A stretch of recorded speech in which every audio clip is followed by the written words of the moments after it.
295 split. The other southbound Baltimore-Washington Parkway as you come up on Route 50.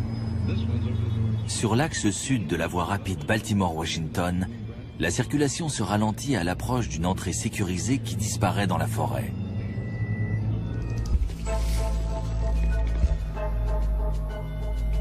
Derrière la végétation, à l'abri des regards, protégée par des barrières électrifiées et des hommes en armes, se trouve la plus grande, la plus secrète et la plus sophistiquée des agences de renseignement au monde.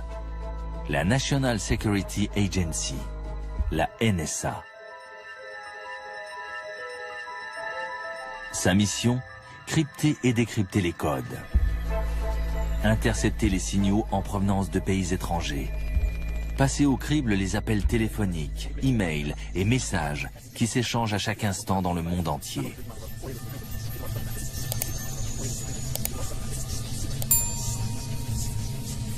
Quotidiennement, ce sont plus de 20 000 personnes qui se rendent sur le site de la NSA, transformée en véritable ville secrète. À la différence des agents de la CIA qui espionnent sous couverture, les mathématiciens, linguistes et informaticiens de la NSA travaillent uniquement par le biais de la technologie. Le journaliste James Bamford a fait de la NSA son sujet de prédilection depuis 25 ans. Dans les milieux autorisés, la NSA était surnommée l'agence qui n'existe pas, ou encore ne dites rien.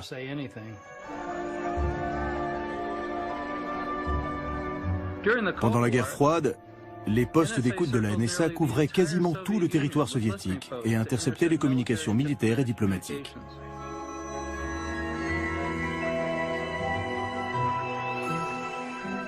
La NSA espionnait même les dirigeants soviétiques lorsqu'ils appelaient le Kremlin depuis leur limousine. Dans son QG de Fort Meade, dans le Maryland, la NSA utilisait des superordinateurs pour décrypter les communications codées. À la chute de l'URSS, un nouvel ennemi est sorti de l'ombre. Un ennemi que la NSA n'avait pas vocation à combattre. Son nom, Al-Qaïda. Eric Esseltine a été directeur des recherches à la NSA pendant 3 ans. Les Russes étaient faciles à trouver et difficiles à éliminer, alors que pour les terroristes, c'est l'inverse. À la différence des Soviétiques, Al-Qaïda est une petite cible constamment en mouvement. Son état-major se trouve dans des camps de montagne isolés et ses soldats communiquent par téléphone cellulaire ou satellite. Au départ, le travail de la NSA consistait à localiser un ennemi connu et statique. Puis il a fallu localiser un ennemi inconnu, en mouvement, et dont on ignorait le mode de communication. La NSA a donc dû s'adapter afin d'affronter un adversaire de plus en plus dangereux. Dans les villes d'Asie et du Moyen-Orient, les membres d'Al-Qaïda utilisent les téléphones publics et les cafés Internet pour organiser leurs actions. Des actions qui vont culminer avec l'attentat du 11 septembre.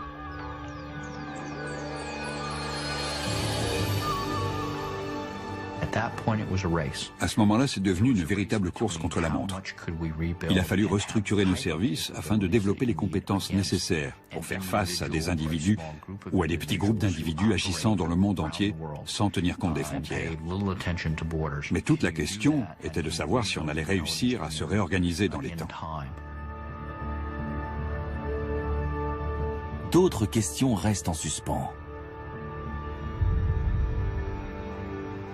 La NSA écoutait-elle les communications d'Al-Qaïda avant le 11 septembre?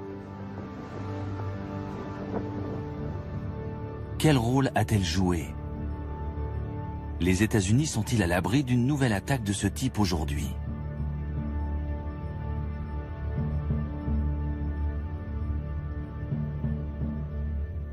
Curieusement, la Commission nationale américaine chargée d'enquêter sur les attentats du 11 septembre s'est plus penché sur l'action de la CIA ou du FBI que sur celle de la NSA. Mais en mettant bout à bout différents documents non confidentiels, le rôle de la NSA dans la guerre contre le terrorisme apparaît clairement. Au cours de mes recherches, j'ai compulsé des milliers de documents accessibles au public, notamment des comptes rendus des renseignements, les minutes des procès de plusieurs terroristes et surtout une chronologie secrète du FBI concernant les agissements des terroristes du 11 septembre.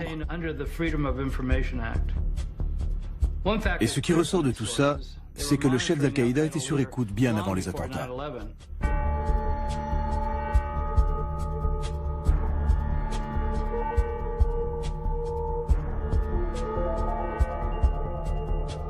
En novembre 1996, un contact connu d'Al-Qaïda achète un téléphone satellite dans une boutique de la banlieue new-yorkaise. Ce téléphone est pour Oussama Ben Laden.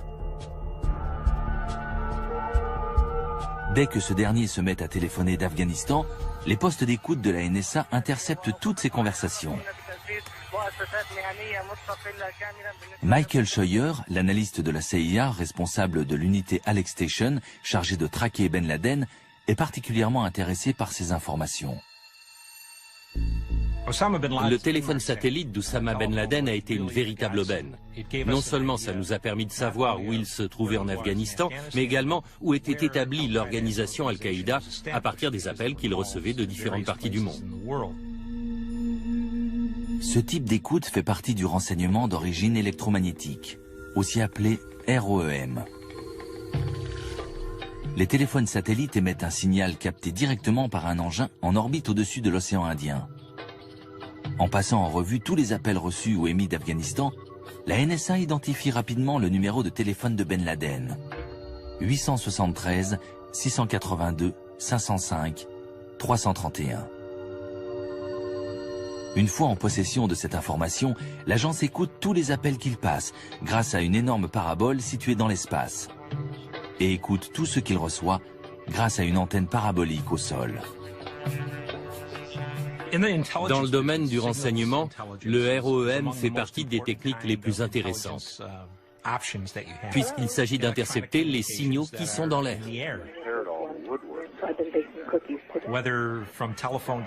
Et cela que ce soit des signaux de téléphone cellulaire, de satellite ou de téléphone satellite. La NSA intercepte toutes ces données grâce à différents moyens électroniques.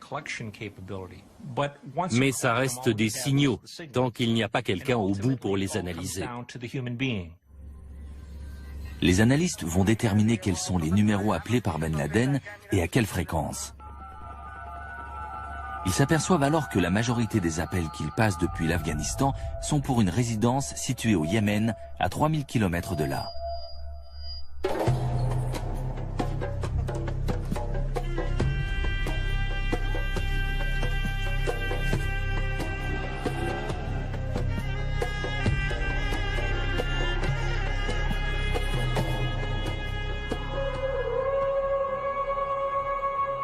Le Yémen est au cœur du fonctionnement d'Al-Qaïda.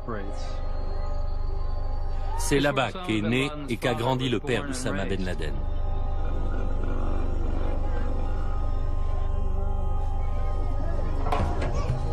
C'est une culture basée sur les clans et le secret.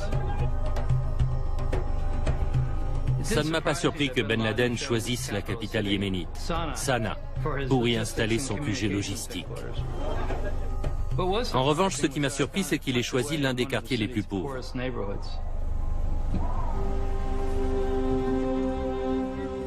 Son QG était situé dans une petite maison banale.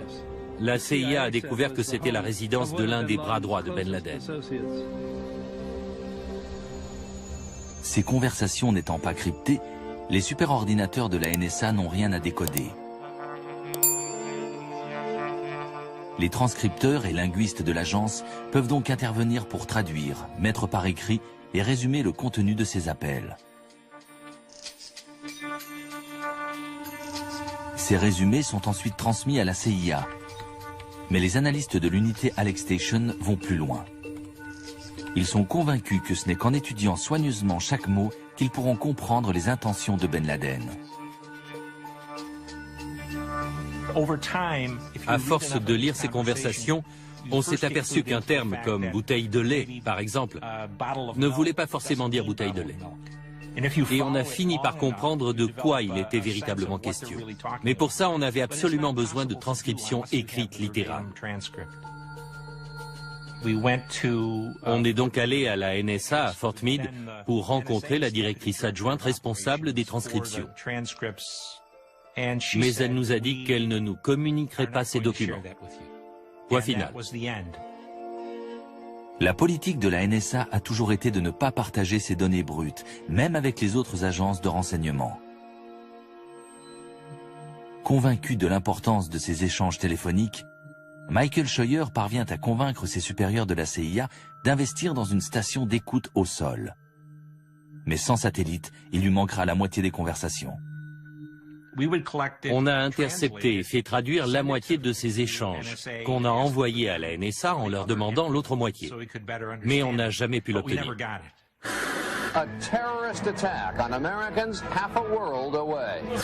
Le 7 août 1998, Al-Qaïda fait sauter 2 ambassades américaines en Afrique de l'Est. Bien que la NSA et la CIA aient placé le réseau terroriste sur écoute, elles seront incapables de déjouer ces 2 attentats à la voiture piégée. En fait, on a eu plusieurs rapports de nos agents sur place nous signalant qu'une opération d'Al-Qaïda se préparait quelque part sur les côtes d'Afrique de l'Est. Mais on n'a jamais réussi à savoir où exactement. Les ambassades étant théoriquement un territoire américain, le FBI est dépêché sur place et découvre l'existence du QG yéménite de Ben Laden. J'ai appris l'existence de ce centre de communication au Yémen en allant à Nairobi après l'attentat contre l'ambassade américaine. Cette maison servait de relais aux membres du réseau sur place. Ils appelaient et les informations étaient ensuite transmises à Ben Laden qui donnait ses instructions. Pour localiser le chef terroriste, les Américains n'ont que 3 solutions. Les satellites de reconnaissance, les espions sur le terrain ou les écoutes téléphoniques, le domaine de prédilection de la NSA. Des individus qui se cachent dans une grotte quelque part constituent des cibles minuscules, comparées à une division armée ou à un complexe de missiles.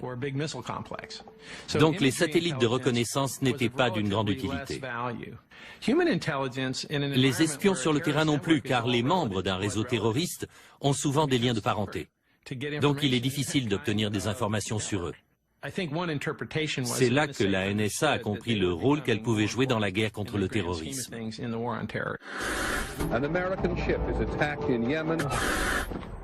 Le 12 octobre 2000, Al-Qaïda frappe à nouveau, cette fois en s'attaquant à l'USS Cole au large des côtes du Yémen.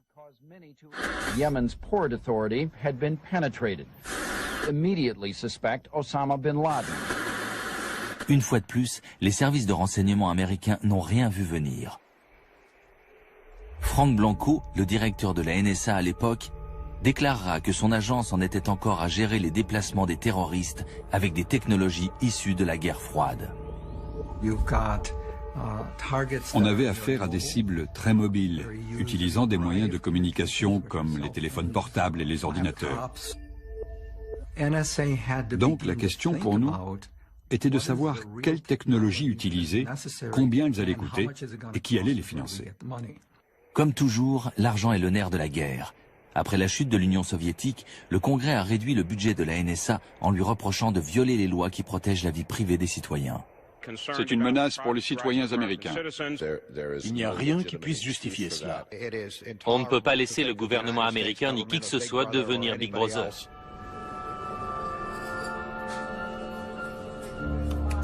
Les activités d'espionnage sont interdites sur le sol américain, sauf autorisation d'une cour spéciale, en vertu du Foreign Intelligence Surveillance Act.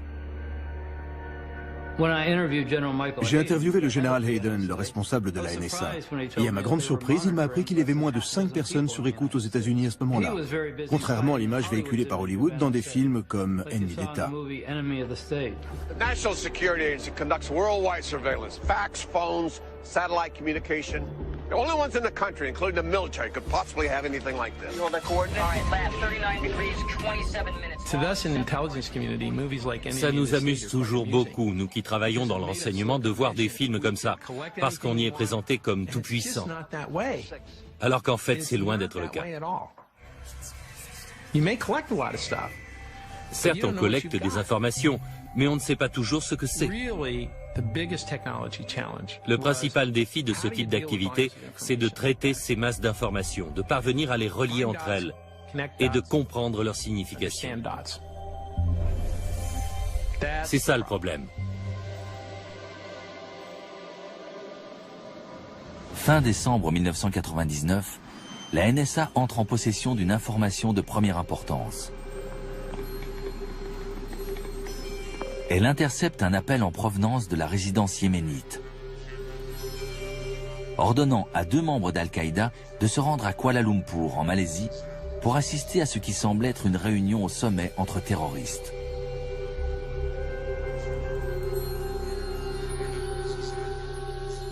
Les 2 membres d'Al-Qaïda sont Khalid Al-Mihdhar et Nawaf Al-Azmi.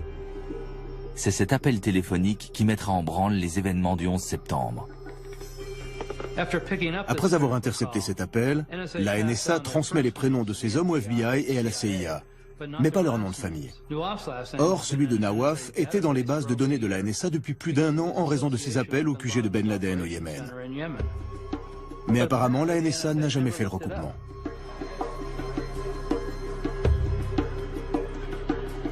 La CIA trouve le nom de Khalid Al-Mihdhar dans sa base de données et demande aux agents de sécurité d'un checkpoint de Dubaï de faire une copie de son passeport.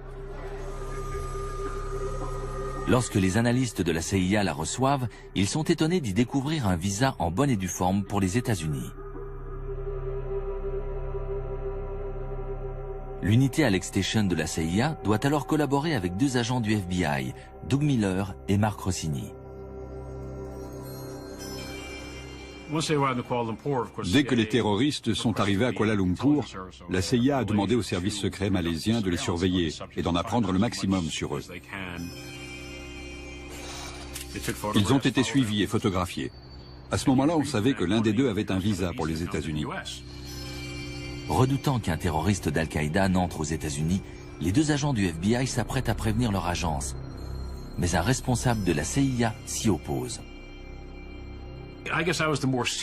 Comme j'étais l'agent avec le plus d'ancienneté, je suis allé voir la personne qui chapeautait les écoutes du QG yéménite et je lui ai dit « Mais qu'est-ce que vous faites ? Il faut prévenir le FBI. Ces hommes sont clairement dangereux et l'un d'entre eux a un visa à entrée multiple pour les États-Unis. Il faut prévenir le FBI. » Elle m'a répondu « Non, cette affaire n'est pas du ressort du FBI, ce n'est pas sa juridiction. » Donc je suis allé voir Doug et je lui ai dit « Mais qu'est-ce qu'on peut faire ?» Si j'avais décroché le téléphone pour appeler le FBI, j'aurais enfreint le règlement et j'aurais immédiatement été mis à pied. On m'aurait retiré mes accréditations et j'aurais dû partir. Le plus étonnant dans toute cette histoire, c'est que la CIA avait des agents du FBI qui travaillaient dans leur unité surveillant Ben Laden. Mais lorsque ces agents ont découvert qu'au moins un des terroristes avait un visa pour les États-Unis, la CIA ne les a pas laissés prévenir le FBI qu'ils risquaient d'entrer dans le pays. Or, seul le FBI était en mesure de donner l'alerte et d'empêcher ces 2 hommes de mettre les pieds aux États-Unis. «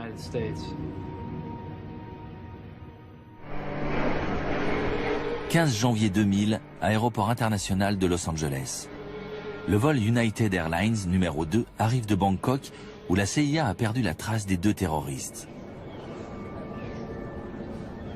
Ces derniers viennent d'arriver à Los Angeles et passent les contrôles de l'immigration sans éveiller les soupçons. 15 jours plus tard, ils s'installent incognito dans la banlieue de San Diego. Le FBI a établi cette chronologie après les attentats du 11 septembre. La chronologie retrace les faits et gestes des pirates de l'air lorsqu'ils étaient aux États-Unis, au vu et au su de tous. Les 2 hommes ont un permis de conduire à leur nom et ils ont ouvert un compte dans une banque locale pour recevoir les virements d'un financier connu d'Al-Qaïda. Leur numéro de téléphone est même dans les pages blanches de l'annuaire de San Diego. Al-Azmi Nawaf, 858 279 59 19. La CIA n'avait pas le droit d'agir aux États-Unis et le FBI ne savait pas qu'ils étaient là. Donc, pour ne pas perdre leurs traces, il fallait que la NSA continue à suivre leurs conversations quand ils appelaient au Yémen. Mais 9 jours après l'arrivée des 2 hommes en Californie, la NSA connaît une grave défaillance.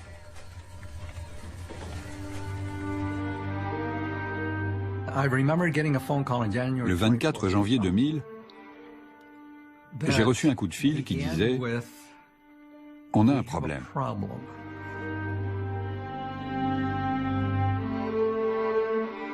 Les équipements de la NSA avaient cessé de fonctionner.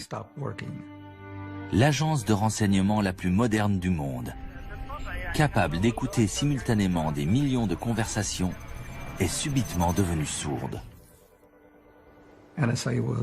La NSA était totalement déconnectée.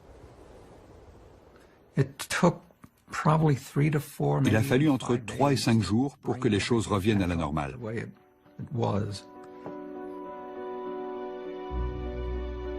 On ne saura jamais si la NSA a manqué des conversations entre terroristes durant ces 5 jours. Mais ce qui est certain, c'est que les 2 hommes en ont profité pour s'installer dans leur nouvel environnement. Comme on le voit dans la chronologie du FBI, le 5 février 2000, Almidar a signé un bail pour un appartement au 6401 Montada Road à San Diego.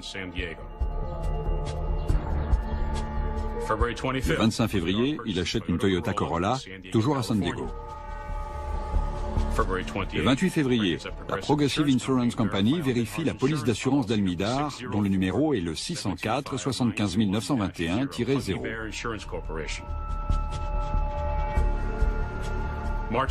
Le 20 mars, depuis son téléphone fixe, Nawaf al-Azmi passe un coup de fil de 16 minutes au Yémen.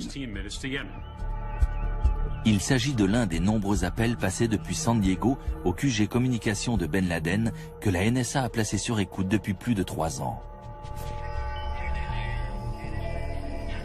Mais la NSA ne transmettra pas cette information aux autres agences de renseignement. Eleanor Hill a été chargée par le Congrès d'enquêter sur le rôle de la NSA lors des attentats du 11 septembre. On a été très surpris d'apprendre qu'ils détenaient cette information. S'il y a bien une chose que les agences de renseignement doivent savoir, c'est s'il y a des contacts entre des terroristes aux États-Unis et des terroristes à l'étranger. Or, ces informations n'ont pas été transmises. En recoupant les données de la NSA et celles du FBI, on aurait pu suivre ces hommes dès leur arrivée, savoir où ils allaient, écouter leurs conversations depuis leur téléphone fixe ou leur portable et lire leurs mails. On peut tout faire à partir du moment où on a accès à la vie de quelqu'un. La NSA n'a jamais fait part au FBI de ces appels passés depuis les États-Unis et on ne saura jamais pourquoi, puisqu'elle refuse d'en parler et que la commission sur le 11 septembre n'a pas enquêté là-dessus. Soit l'agence ne s'est pas aperçue que ces 2 terroristes appelaient des États-Unis, ce qui semble difficile à croire, soit, ce qui est plus probable, elle a volontairement laissé ces informations de côté pour ne pas avoir à passer le relais au FBI. Le silence de la NSA s'explique peut-être aussi par la mise en garde du Congrès contre toute atteinte à la vie privée des Américains. Le 12 avril 2000, soit 3 mois après l'arrivée des 2 hommes à San Diego, le directeur de la NSA, Michael Hayden, est interrogé par le Comité sur la sécurité nationale. Je vais être très clair. Si cet après-midi, pendant que nous sommes en train de débattre, Oussama Ben Laden traverse le pont qui sépare la ville de Niagara Falls au Canada de celle de Niagara Falls aux États-Unis, lorsqu'il arrivera du côté américain, il sera techniquement considéré comme résident américain et la NSA devra respecter ses droits en matière de vie privée, comme le stipule le 4e amendement de la Constitution. Pourtant, le général Hayden savait qu'il existait une loi autorisant la NSA à mettre des terroristes sur écoute dès leur arrivée aux États-Unis.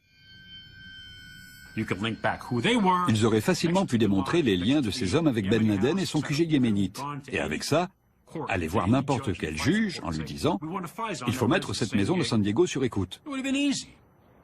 Ça aurait été très simple. Comme ça, on aurait pu les surveiller et découvrir ce qu'ils projetaient. On pourrait me rétorquer « Oh, c'est facile après coup de tirer des plans sur la comète ». Mais il ne s'agit pas de tirer des plans sur la comète. Une simple enquête de routine aurait suffi. Là encore, la chronologie a posteriori du FBI décrit précisément comment les 2 hommes se sont préparés pour les attentats du 11 septembre. Le 4 avril 2000, Nawaf Al-Azmi prend 1 heure d'initiation au pilotage au National Air College, qui se trouve au 3760 Glenn Curtis Road à San Diego.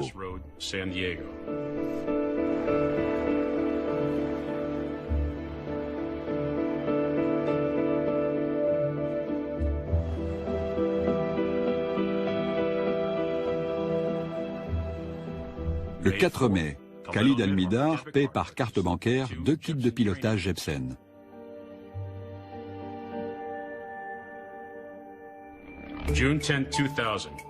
Le 10 juin 2000, Al-Mihdhar quitte Los Angeles pour Francfort par le vol Lufthansa numéro 457. Khalid Al-Mihdhar rentre chez lui pour voir son fils qui vient de naître. Il va passer les 13 mois suivants avec sa femme et son bébé dans la résidence yéménite surveillée par la NSA. Il fait alors une nouvelle demande pour un visa américain, qu'il obtient sans problème.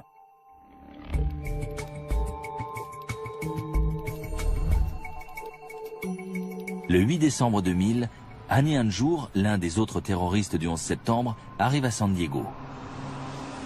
3 jours plus tard, il rejoint Nawaf Al-Azmi et tous deux partent pour le New Jersey où les attendent tous les autres pirates de l'air. La chronologie du FBI détaille leur périple de 5 mois. Le 1er mars 2001, Hanjour suit une formation de 8 heures sur un simulateur de vol chez JetTech. Le 1er avril, Nawaf Al-Azmi est verbalisé par la police de la route de l'Oklahoma pour excès de vitesse et non port de la ceinture de sécurité. Le 1er mai, Al-Azmi porte plainte dans un commissariat du comté de Fairfax, en Virginie, pour agression par un inconnu de race noire. Le 21 juin 2001, un journaliste de la chaîne de télévision Middle East Broadcasting Corporation interroge des lieutenants de Ben Laden en Afghanistan qui laissent entendre qu'une attaque d'envergure se prépare. Les forces américaines au Moyen-Orient sont alors placées en état d'alerte.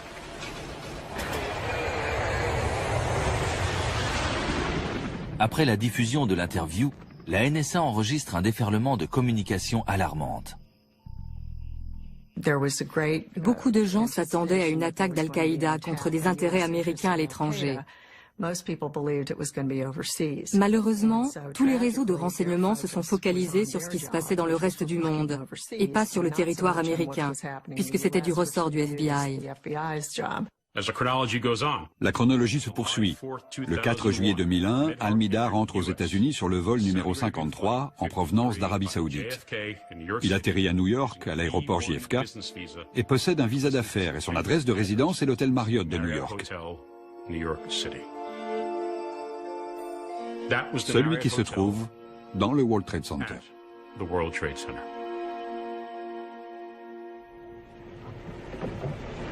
Afin de finaliser leur attaque, Al-Azmi, Al-Mihdhar et Hanjour prennent l'autoroute en direction du sud. Ils évitent les grandes agglomérations et les chaînes d'hôtels possédant des systèmes de réservation informatisés pour se diriger vers la petite ville de Laurel dans le Maryland. Là, ils prennent des chambres au motel Valencia, un établissement bon marché. Ils connaissent désormais leur cible, le Pentagone. Tout au long de leur périple, que ce soit à San Diego, dans le New Jersey ou à Laurel, dans le Maryland, ils communiquaient régulièrement avec le QG de Ben Laden au Yémen.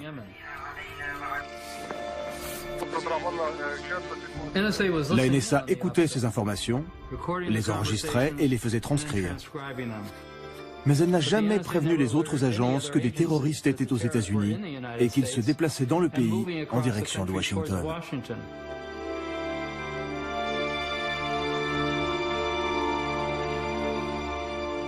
De prime abord, la ville de Laurel ressemble à toutes les agglomérations en périphérie de Washington.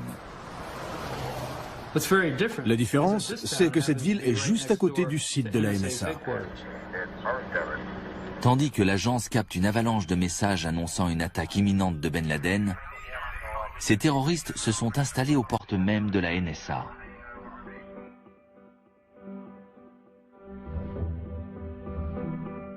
Le 18 août, Hani Hanjour loue la boîte aux lettres numéro 433. La veille de l'attentat, Nawaf Al-Azmi achète pour 36,65 $ de marchandises chez Walmart et Khalid Al-Mihdhar fait des achats au Food Factory. Le 6 septembre 2001, Nawaf Al-Azmi, Khalid Al-Mihdhar et Annie Anjour se rendent à la salle de sport Gold Gym à Greenbelt. Les pirates de l'air se sont parfaitement fondus dans la population. Pour le détournement, ils ont acheté leurs armes improvisées dans un magasin qui se trouvait à 2 pas de la NSA. Et ils n'ont éveillé l'attention de personne.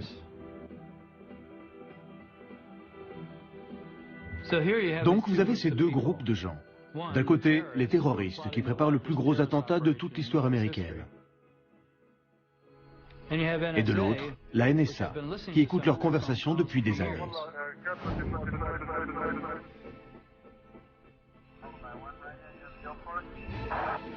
Et ces deux groupes se retrouvent côte à côte, chacun ignorant la présence de l'autre.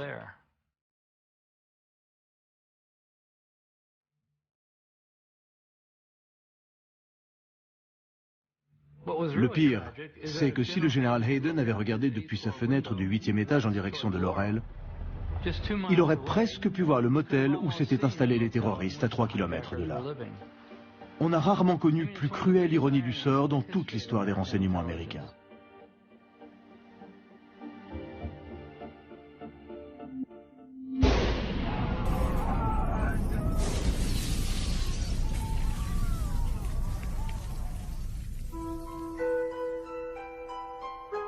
Le jour de l'attentat, la plupart des employés de la NSA reçoivent l'ordre d'évacuer le QG de Fort Meade. De peur que le site ne soit pris pour cible, les quelques personnes encore dans les locaux quittent leurs bureaux dans les étages pour se réfugier au rez-de-chaussée. D'autres clouent des rideaux noirs à leurs fenêtres. Aucun des employés de l'agence ne semble au courant de ce que la NSA et la CIA ont découvert. Si on avait pris la mesure de ce qui se préparait, si on avait fait des recoupements et transmis ces informations à temps aux services concernés, les choses se seraient terminées autrement. Je n'arrive pas à m'expliquer pourquoi je n'ai pas enfreint le règlement et que je n'ai pas décroché mon téléphone pour prévenir que des terroristes ou des hommes dangereux étaient aux États-Unis. Je ne sais pas si j'arriverai à être au clair un jour avec ça. Je ne sais vraiment pas.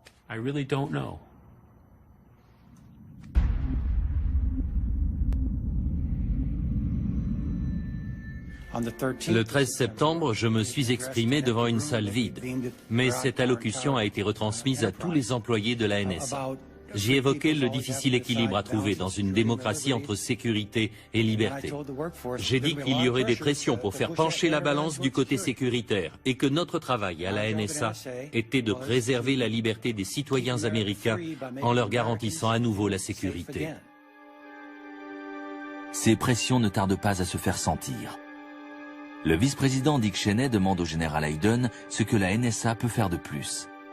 Ce dernier lui répond alors « Pas grand-chose sans enfreindre le Foreign Intelligence Surveillance Act, la loi qui oblige la NSA à obtenir un mandat pour mettre sur écoute des Américains. » 3 semaines après les attentats, George Bush décide de passer secrètement outre cette loi en publiant un décret. Dorénavant, la NSA n'aura plus à demander de mandat à un juge pour pouvoir procéder à des écoutes aux États-Unis.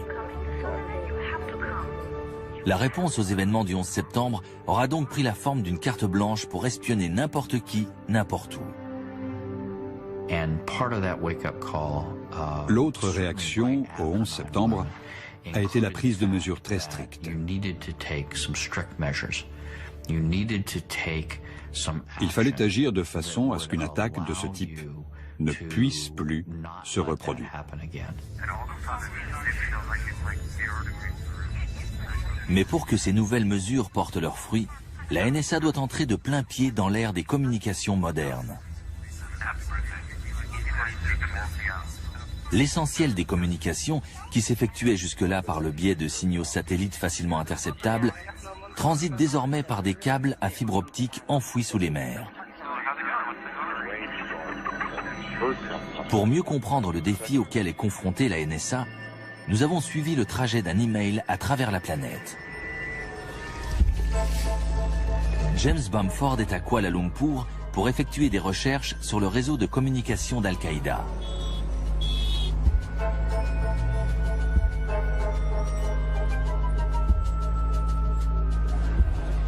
Dans un café possédant une connexion Wi-Fi, il tape un email à l'intention de notre producteur à Boston.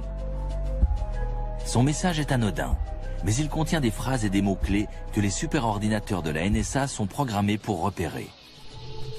Comme par exemple, faire sauter la Maison Blanche, détruire le Capitole ou guerre biologique. Lorsqu'il appuie sur la touche Envoi, son email rejoint instantanément les dizaines de messages qui transitent par le réseau Internet sans fil. Ces messages sont ensuite acheminés vers un grand centre de télécommunications de Kuala Lumpur. Là, les données analogiques sont converties en signaux numériques qui sont envoyés sous forme d'impulsions lumineuses dans un câble à fibre optique s'enfonçant dans la mer de Chine méridionale au large des côtes de Malaisie.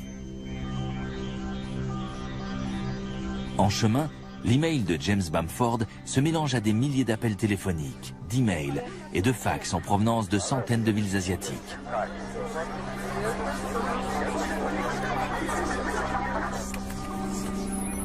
Puis cet amas de données traverse l'océan Pacifique à la vitesse de la lumière. 5 centièmes de seconde après que le message a été envoyé, il arrive à 2 mètres sous cette plage de Californie, près de la ville de Morro Bay.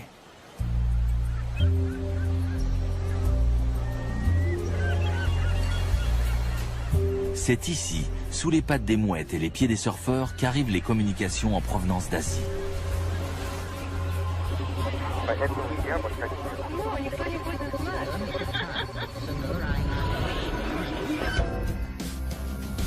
À quelques kilomètres dans les terres, les messages transitent par un petit bâtiment anodin près de San Luis Obispo. Si vous voulez espionner les communications internationales, San Luis Obispo est l'endroit idéal.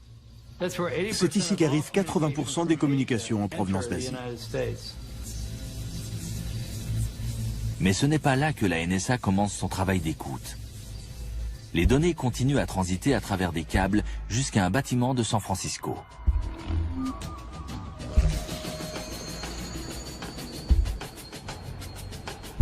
Ce bâtiment, situé au 611 Folsom Street, est un centre de communication de AT&T, le principal opérateur américain de téléphonie. Toutes les communications internationales arrivent au 7e étage où s'effectue une opération cruciale.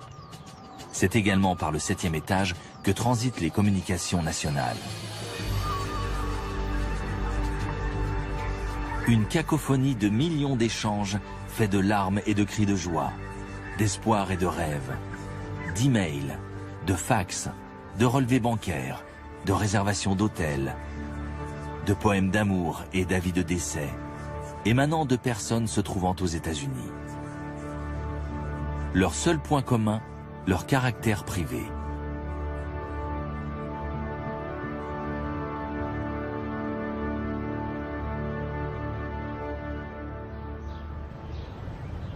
En 2003, un ingénieur de AT&T remarque que les câbles du 7e étage ont été reroutés de façon à envoyer toutes les communications nationales et internationales dans une pièce secrète au 6e étage.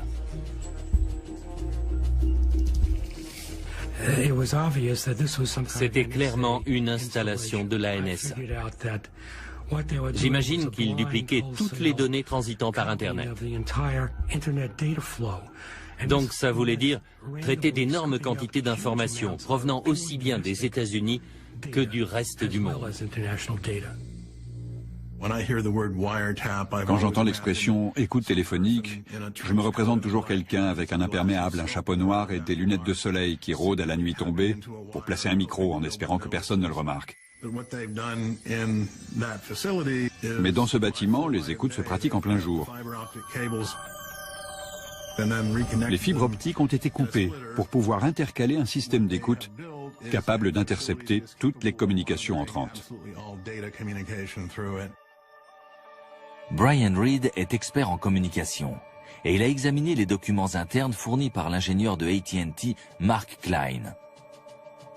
Ceci montre que la pièce secrète contient du matériel électronique destiné à passer au crible tous les messages, à la recherche de mots-clés identiques à ceux que James Bamford a mis dans son email à Kuala Lumpur. Le système le plus atypique dans cette pièce, c'est un appareil permettant de rechercher en temps réel tous les messages contenant un mot donné, comme par exemple colibri, ou bien tous les messages envoyés dans la ville de Mobile, en Alabama, ou encore tous les messages contenant le mot colibri envoyés dans la ville de Mobile, en Alabama. La NSA a donc tourné ses oreilles géantes en direction de l'Amérique. D'après ce que je sais, il y aurait entre 15 et 30 pièces secrètes de ce type aux États-Unis. La législation post-11 septembre autorise donc la NSA à espionner les Américains sur le territoire national comme à l'étranger.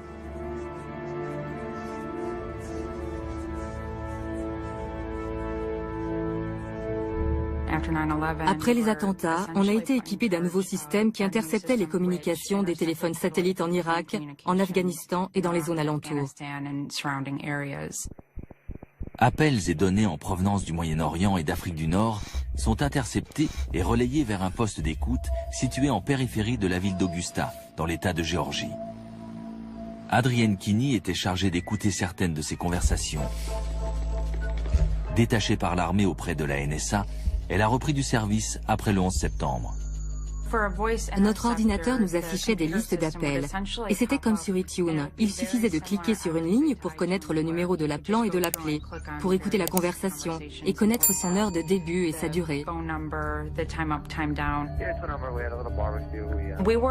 Nos instructions étaient d'écouter toutes les conversations interceptées, même celles d'Américains ou de personnes venant de pays alliés.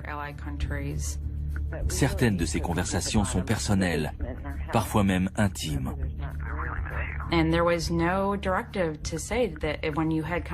n'avait pas de consigne nous disant de détruire ce genre de conversation, mais c'était ce qu'on faisait quand j'étais en activité là-bas entre 1994 et 1998. On ne gardait rien sur des Américains. Ça me posait problème de savoir qu'il y avait des gens comme moi qui écoutaient ces conversations.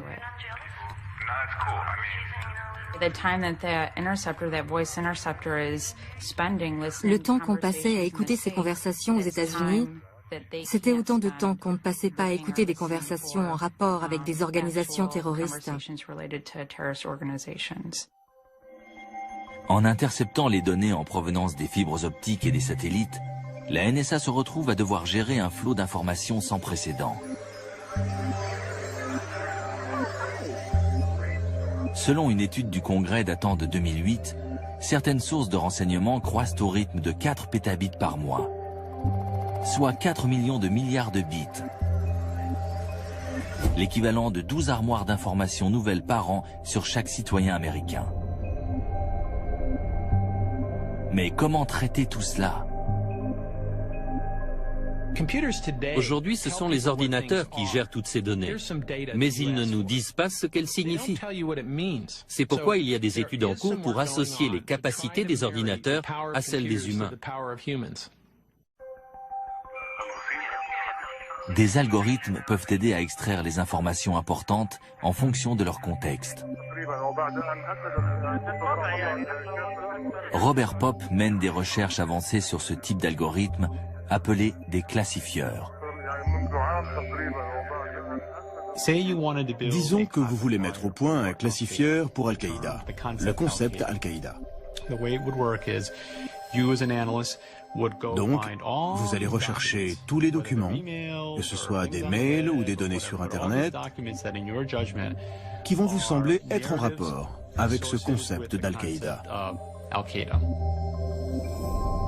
À l'avenir, si on parvient à affiner ces classifieurs et qu'on leur associe une puissance informatique suffisante, ils pourront permettre de réduire la quantité d'informations que les analystes auront à examiner.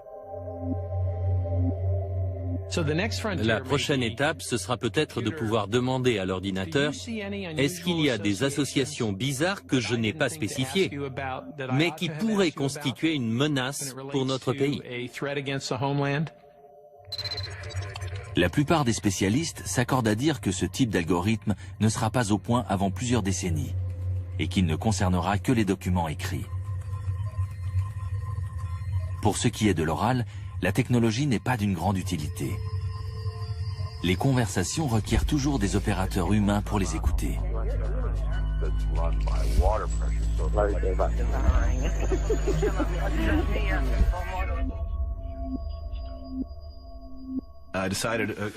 Quelques semaines après le 11 septembre, j'ai décidé de prendre des cours d'arabe.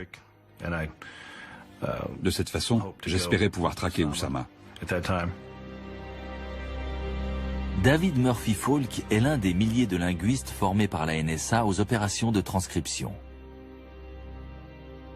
La NSA dépense des milliards de dollars pour obtenir des informations, les traiter et les acheminer secrètement jusqu'à un traducteur qui va pouvoir les comprendre et en faire une transcription.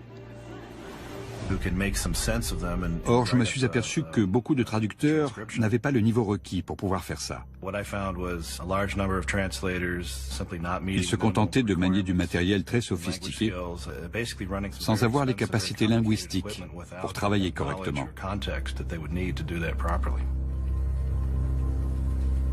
Avant le 11 septembre, le budget des services de renseignement américains, toutes agences confondues, était de 26,7 milliards de dollars. En 2008, il a quasiment doublé. Le montant perçu par la NSA est tenu secret, mais il représenterait plus du tiers du budget global. Plus que le ministère des Finances, de l'Intérieur ou du Travail. Quant aux effectifs de la NSA, ils ont dépassé les 35 000 personnes.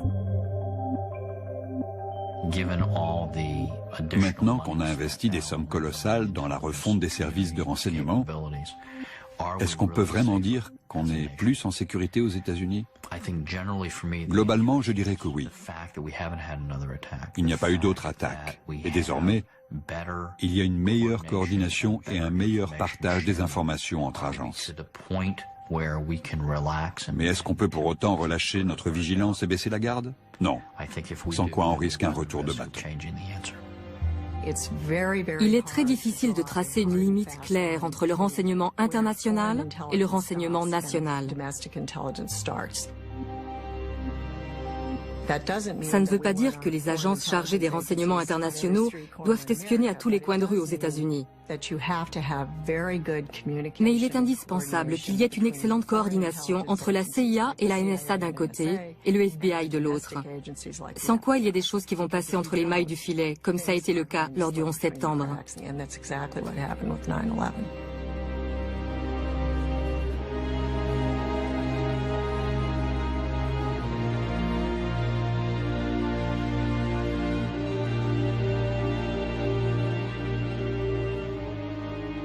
Le problème quand on enquête sur un sujet pareil, c'est qu'on avance à l'aveuglette.